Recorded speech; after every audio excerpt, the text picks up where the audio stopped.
ഇതാണ് വായുതിൻ്റെ ചങ്ങായിമാർ. ഒഴിവ് കിട്ടുമ്പോൾ ഞാൻ 4 മണി കഴിഞ്ഞാൽ വല്ല കൂടെ ഇരിക്കും.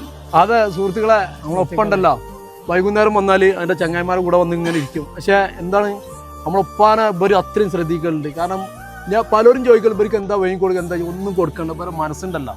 നമ്മളില്ലെങ്കിൽ എല്ലാത്തിനും ഇവർ ഇവിടെ ഉണ്ട്. നമ്മളെ വീട്ടിലായിക്കോട്ടെ, നമ്മളെ നാട്ടുകാർക്കായിട്ട്. എൻ്റെ ഉപ്പാൻ്റെ വാക്ക് കേട്ടോ, നമ്മളെ ചങ്ങായിമാരെ കുറിച്ച്, എൻ്റെ ചങ്ങായിമാരെ കൂടെ എൻ്റെ ഉപ്പ വന്ന് വൈകുന്നേരം ഇരിക്കുന്നു. അതാണ് ഇതൊക്കെ എന്ന് പറഞ്ഞാൽ പുതിയ തലമുറ കണ്ടു വളരണം. പ്രായമുള്ളവരെ ബഹുമാനിക്കുക, ചെറിയവരോട് കരുണണിക്കുക. വായുതിൻ്റെ ഏറ്റവും വലിയ പ്രത്യേകത എന്ന് വെച്ചാൽ വായുത് നാട്ടിലെത്തിക്കഴിഞ്ഞാൽ ഫാമിലിനേറ്റും ഫ്രണ്ട്സിനേറ്റും ഒരേമാതിരി സമയം ചെലവാക്കാൻ കഴിവുള്ള വ്യക്തി. പിന്നെ വായുതിൻ്റെ ഒപ്പം എപ്പോഴും ഇവിടെ വരും. ഇവിടെയുള്ള ഫ്രണ്ട്സേക്കും അതിൻ്റെ ഒപ്പാനെ വലിയ കാര്യമാണ്. സ്വന്തം ഒപ്പാൻ്റെ പേരാണ്. ഇവർ തമ്മിലുള്ള ബന്ധം എന്താണെന്ന് വെച്ചാൽ ഏട്ടനും അഞ്ചനാണെന്ന് നമ്മൾ സംശയിച്ചു പോകും. അങ്ങനത്തെ ഒരു ബന്ധമാണ്. എപ്പോൾ നോക്കിയാലും ഇവർ തമ്മിലൊരു ബന്ധമാണ്. അപ്പോൾ ഞാൻ ഇങ്ങനെ ഒരു വീഡിയോ പോസ്റ്റ് ചെയ്തെന്ന് പറഞ്ഞാൽ നമുക്കൊക്കെ പ്രായമായ മാതാപിതാക്കളുണ്ട്. കാരണം നമ്മളൊക്കെ 85-90 കാലഘട്ടത്തിൽ ജനിച്ചവരാണ്. അപ്പോൾ നമ്മളെ മാതാപിതാക്കളെന്നൊക്കെ പറഞ്ഞാൽ പണ്ട് ഓരോ ചങ്ങായിമാരുടെ കൂടെ കുറേ പുറത്തിറങ്ങി ചായ കുടിച്ചിട്ടുണ്ടാവും, കുറേ അവിടെ ഇവിടെയൊക്കെ പോയിരുന്നിട്ടുണ്ടാവും. ഇപ്പോൾ അവർ നല്ല മിസ് ചെയ്യുന്നുണ്ടാവും. കാരണം എൻ്റെ ഉപ്പാൻ്റെ ഇതിൽപ്പെട്ട ഒരുപാട് ആളുകൾ ഇന്ന് ഈ ലോകത്തോട്ട് വിട പറഞ്ഞവർ.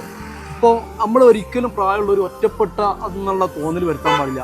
നമ്മൾ പോണവർത്തൊക്കെ കൊണ്ടുപോകണം, അതിലൊക്കെ അയറാണ്.